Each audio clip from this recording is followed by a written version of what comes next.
Hai, Assalamualaikum. Bersama saya Hafizah Jabiran dalam rancangan Pintu Destinasi. Kali ini saya berada di Melaka untuk mengunjungi tempat-tempat menarik, khususnya Muzium Baba dan Nyonya. Kali ini saya tidak berkeseorangan, saya bersama dengan penulis novel terkenal Indonesia iaitu Ifa Dena. Hai Ifa, apa khabar? Hai Fiza, kabar baik, Alhamdulillah. Terima kasih Ifa kerana sudi temankan Fiza pada hari ini. Sama-sama. Okey, kali ini kita sudah ada di Melaka. So, kita mau buat apa di sini? Kita akan mengunjungi tempat-tempat menarik, khususnya Muzium Baba dan Nyonya. Sebelum tu, jom kita jalan di kawasan ini. Jom.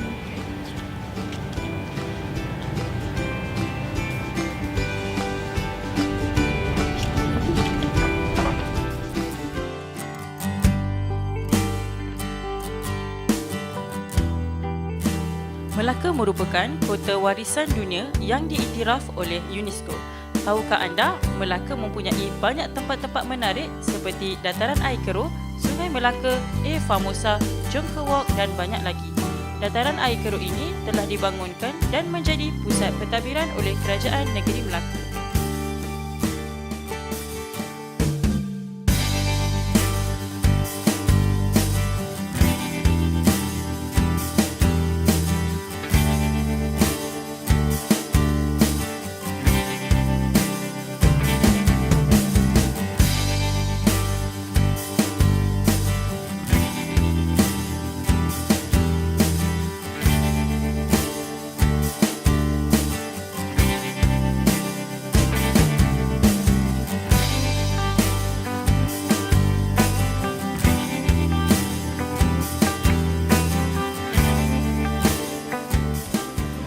Kita dah pun tiba di kota Air Famosa.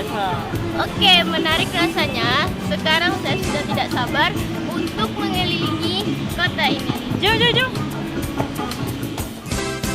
Kota Air Famosa bermaksud yang termasyur dalam bahasa Portugis. Kota ini telah dibina oleh Portugis sebaik saja berjaya menawan Melaka pada tahun 1511. Ia merupakan seni bina Eropah tertua yang masih tinggal di Asia.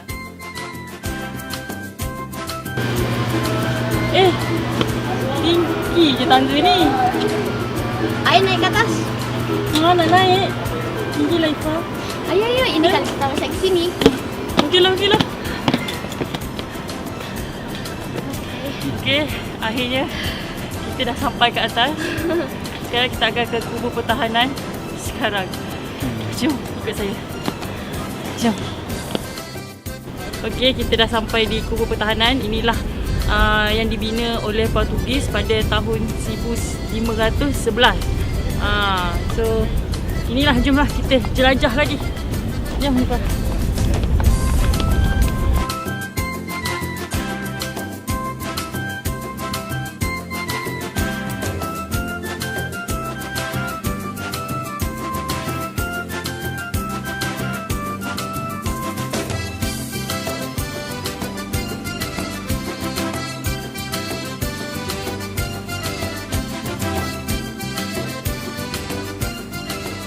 Kubur pertahanan ini telah dibina oleh tentera Portugis. Kubur ini diperbuat daripada batu dan tanah keras. Kini dikenali sebagai Kota Lukut dan Muzium Lukut. Beginilah cara penjajah memerhatikan musuh dari jarak jauh di kubur pertahanan ini. Okey, sekarang kita berada di betul-betul di telaga. Sebagai yang menghubungkan terus ke Sungai Melaka. Tapi telaga ini sekarang orang Cina selalunya mereka mempunyai kepercayaan kalau letak duit boleh Mendapatkan keberuntungan. keberuntungan dan boleh buat hajat. Itu kepercayaan mereka untuk baling cili ke dalam telaga. So, kalau lihat di dalam sini ada banyak duit siling dengan duit kertas. Okey, jom kita jalan lagi. Kita tengok apa yang ada kat dalam tu.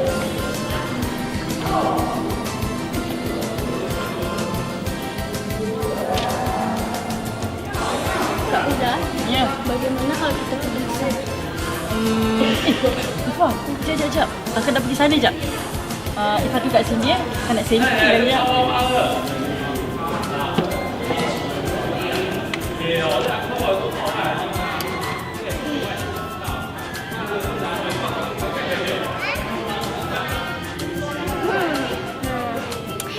Apa kata kalau kita pergi ke sana untuk cari pelancong, kita menanyakan bagaimana tanggapan mereka tentang Melaka.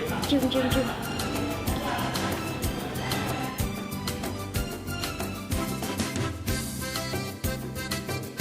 Hello, sir. Excuse me. Hello. What's your name? Sid. Sid. Yeah, S-Y-D. Oh, that's right. Okay. Where are you from? Melbourne, Australia. Oh my God, you come here from Melbourne, right? What do you think about Melaka? I love it.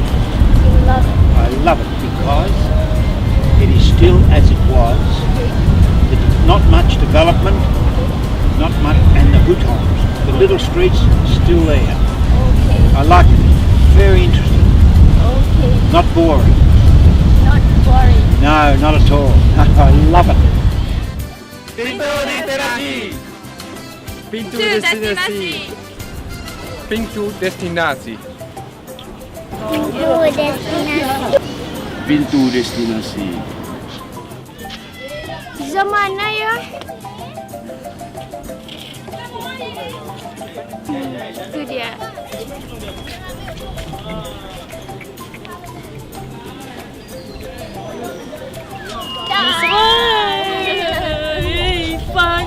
Ifah ni gimana ni? Tadi Eva pergi sana, Eva interview pelancong asing. Oh, ya ke? Untunglah tak ajak akak pun.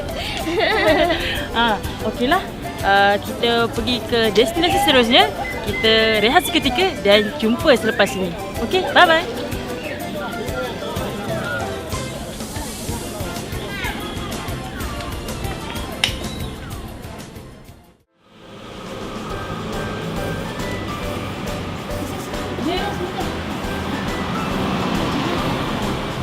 Wah, cantik sekali batu-batu ini. Lah, menarik lah. Bersinar-sinar. Kos macam saya. Alah, perasanlah. Masuk. Okey, jom.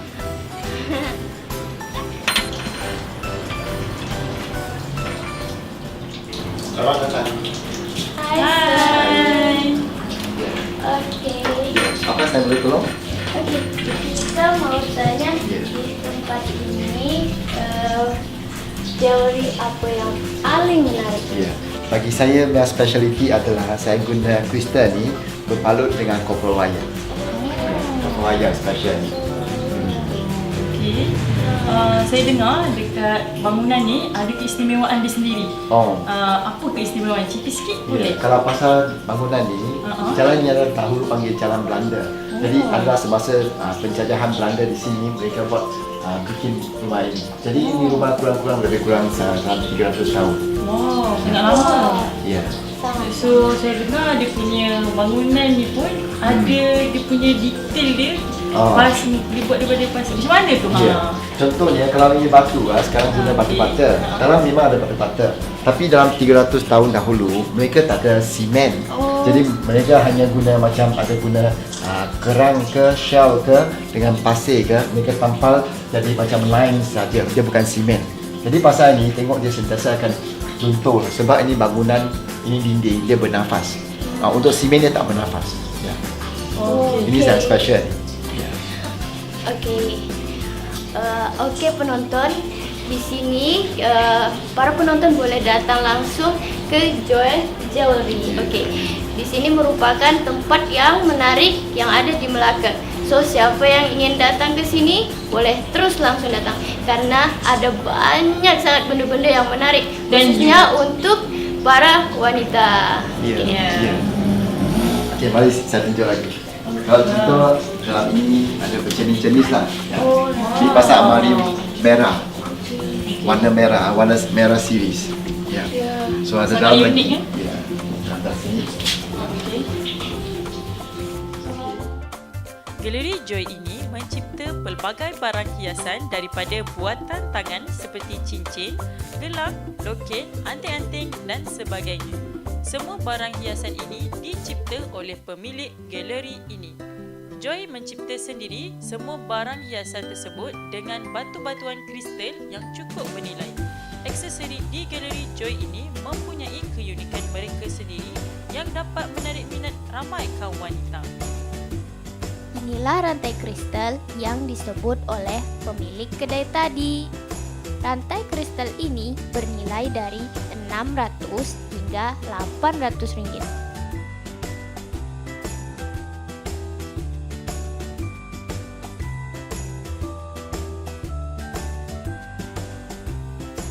Kristal ini pula mempunyai berbagai jenis warna dan bentuk.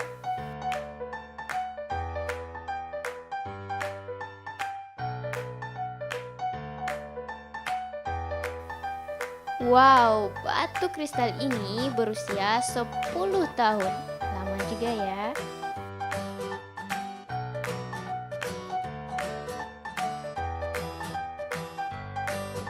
Setakat ini saja di lorong Tun Tan Cheng Lock. Kita akan ke Museum Baba dan Nyonya selepas ini. Jangan ke mana-mana. Thank you. Thank you, Uncle. Okay. See you. Bye-bye. Bye-bye. Bye.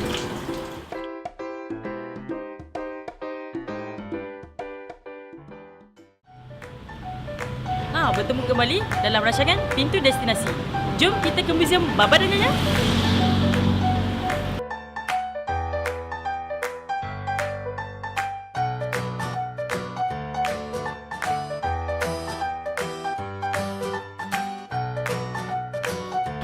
Sekarang kita sudah sampai di hadapan Museum Baba dan Nyonya. Wah, sekarang kita sudah sampai di Baba dan Nyonya. So, jom kita masuk ke dalam. Jom.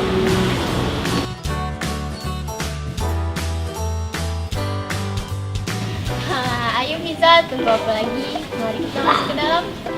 Sabar Ifa, kita kena beli tiket dulu. Saya kira free. Ya, awak ni nak free je. Jom lah. Okey. Untuk dewasa, tiket ini berharga RM15 seorang dan untuk kanak-kanak berharga RM10. Okey, kalau saya perhatikan betul, saya ternampak lubang kecil dekat sini. Apa motif lubang kecil? Okey, yang ni bukan sebab kecacatan seni bina atau apa. Dia sengaja dibuatkan begitu sebab dia akan beri peluang kepada nyonya-nyonya untuk mengendap bakal suami mereka yang masuk meminang. Sebab pada masa dahulu dia tak dibenarkan untuk keluar berjumpa dengan tetamu atau apa, so dia akan berada di ruang tamu, kita panggil pihak gelap. Okay, so dia akan duduk sini, lepas tu dia akan hendak siapa kalau ada tempat tahu yang bakal suami dia akan datang masuk minang ke apa, dia orang akan mengendap dari celah yang ini. Maknanya memang nyonya memang duduk di dalam bilik. Bilik ini. Bilik ini untuk melihat orang yang di Ya. luar. Oh, okey. Menarik kan? Sangat menarik. Ukiran pada bawah tangga ini diperbuat daripada reka bentuk Belanda. Ukiran ini diukir oleh seorang lelaki yang berasal dari China. Ukiran yang bercorak burung, bunga dan buah ini melambangkan kebahagiaan dan juga kemewahan.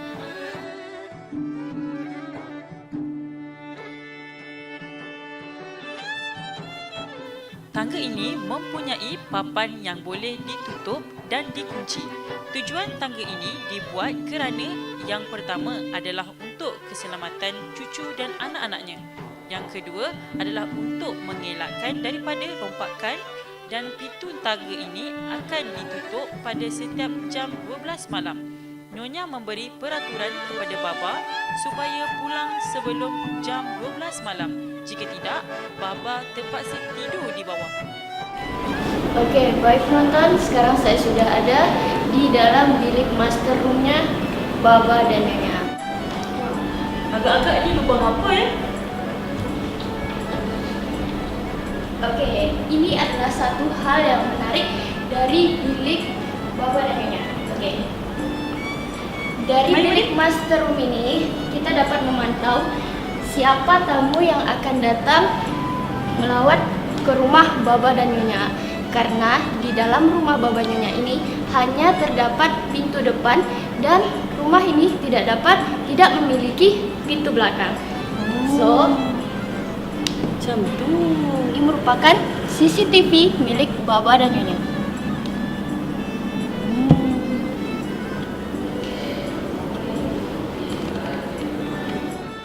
Baju pengantin lelaki bercorak burung merak, manakala baju pengantin perempuan bercorak burung phoenix.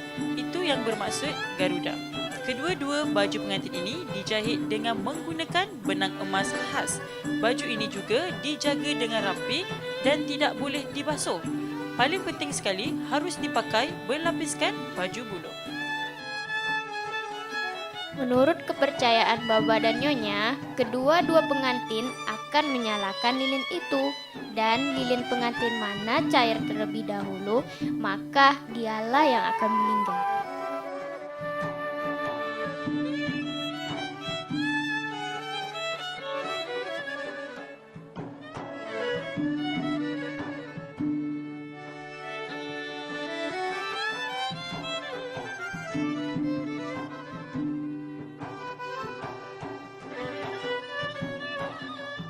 Di sinilah tempat makan harian Baba dan Nyonya dan mereka mempunyai beberapa pembantu rumah untuk menguruskan dapur.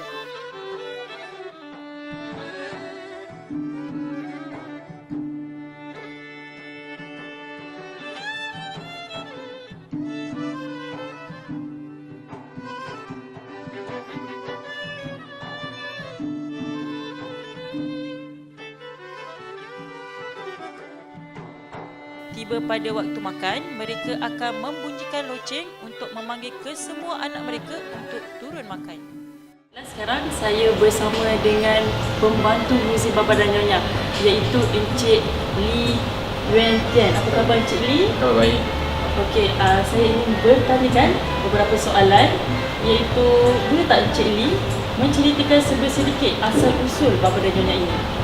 Okey, kalau nak dilihat pada sejarah Baba dan Nyonya, kami ni berasal daripada imigran bangsa Cina yang datang dari negara Cina semenjak tahun 1707,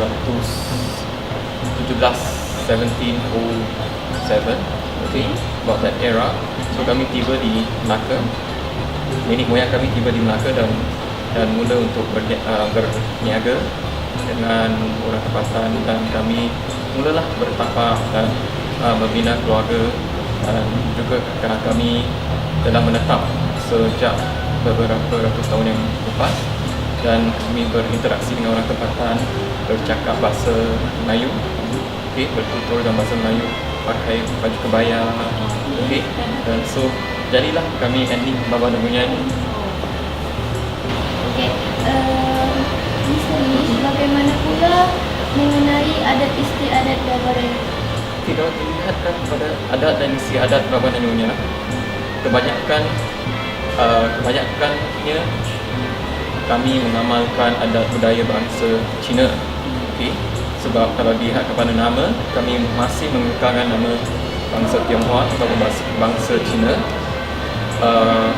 Agamanya masih lagi agama Buddha ataupun Confucianism yang asalnya agama bangsa Cina, dan juga kepada adat pemakanan.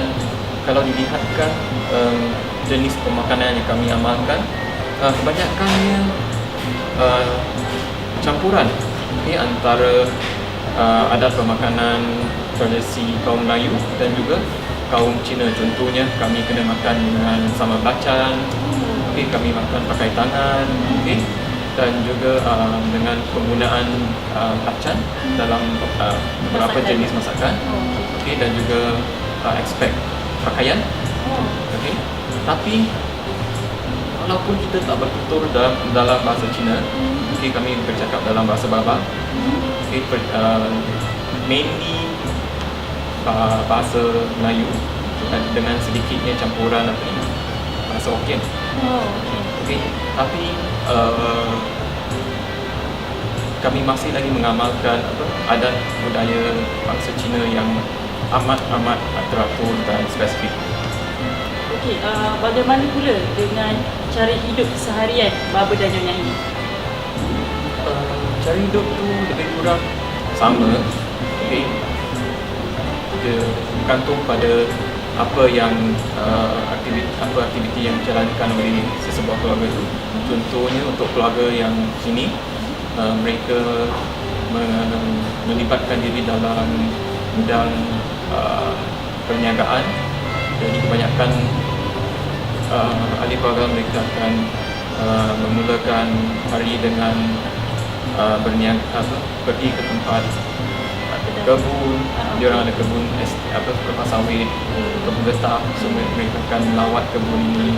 Okay, dan juga kaum wanita yang nyonya akan berada di dapur untuk memasak dan juga memantau, okay, pekerja-pekerjanya mengemas kini urusan yang seharusnya mereka melakukan. Contohnya untuk kemas rumah, okay, sebab mereka ni kaya, okay. So mereka ada pembantu mungkin dalam 10 orang untuk mengerjakan keperluan harian mereka, masak ke cuci pakaian. Sebab dulu tak ada mesin pembasuh kan, washing machine. So mereka kena basuh pakai tangan. Okay. So adalah orang gaji yang nak basuh, nak masak, kemas rumah, nak jagakan anak, okay, semua tu. Okey, Encik Lee, boleh tak sedikit uraikan mengenai sambutan perayaan kaum masyarakat Baba dan Nyonya? Okey, seperti yang dikatakan tadi kan, kami ni walaupun kami ni Baba dan Nyonya, kami ni masih lagi kaum Cina, okey, yang kami mengamalkan adat dan tradisi budaya Cina. Contohnya perayaan yang paling utama iaitu perayaan Tahun Baru Cina ataupun dan juga perayaan Cempeng ataupun perayaan yang kami panggil hari untuk mengenang nenek moyang, yang kita akan pergi ke bukit untuk menziarahi perkuburan nenek moyang kita. Dan juga pada hari bulan 7 yang atau dikenal sebagai Hungry Ghost Festival. Okay, so kebanyakannya semua ni adalah adat resam masyarakat budaya Cina, tapi kami mengamalkannya dengan percampuran adat tradisi kaum budaya kaum Melayu. Contohnya pada Hari Raya Cina kan, kami akan hidangkan kuih lodon, wajit, kuih bangkit, kuih baulu, yang itu merupakan kuih-kuih yang utama, yang wajib perlu ada. Okay. Ya, so dia menunjukkan kami ni Cina tapi ada percampuran dengan kaum Melayu. Ya, kaum Melayu. Okay, setakat ini sajalah soalan kami. Terima kasih Encik Lee kerana sudi berkongsi sedikit tentang kaum Baba dan Nyonya ini. Terima kasih sama-sama. Okey, setakat sini sajalah. Kita rehat seketika. Kita jumpa selepas ini di pintu destinasi.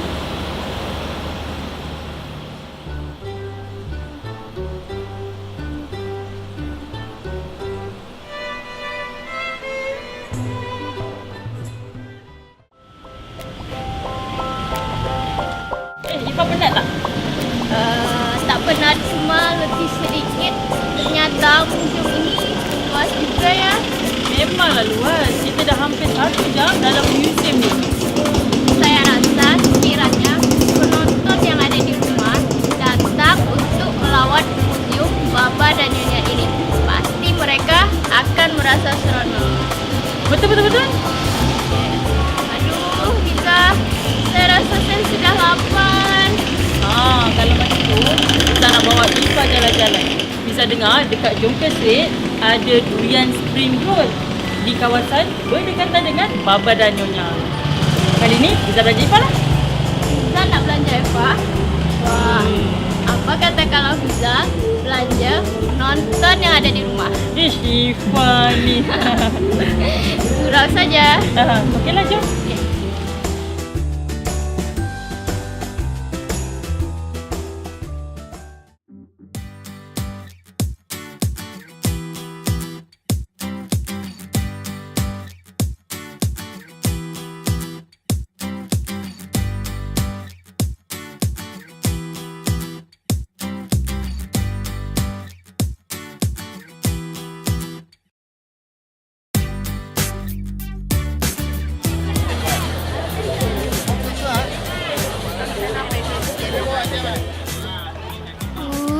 ramainya orang dekat Jongkowok.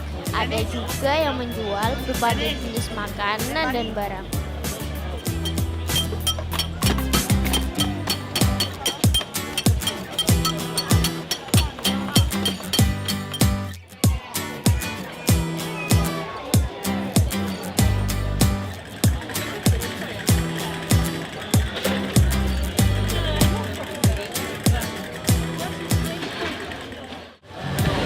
Kat sini lah pizza nak bawa. Wah,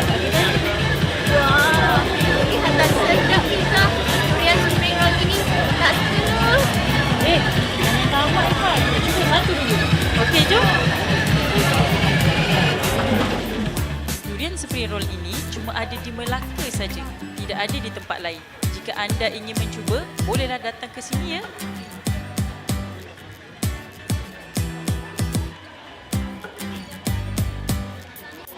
Ifah, pukul berapa sekarang ni? Sekarang pukul 7. Sampai dah. Wah, kita dah sampai di penghujung rancangan. Terima kasih Ifah sebab sudi termakan pizza pada hari ini. Sama-sama pizza. Hari ini senang kali diajak pizza keliling Malaka. Okey. Okey, dan lepas ni Ifah bolehlah bawa rakan-rakan Ifah datang ke Melaka. Sampai sini sajalah Pintu Destinasi pada hari ini. Kita jumpa pada episod yang akan datang. Bye! Bye.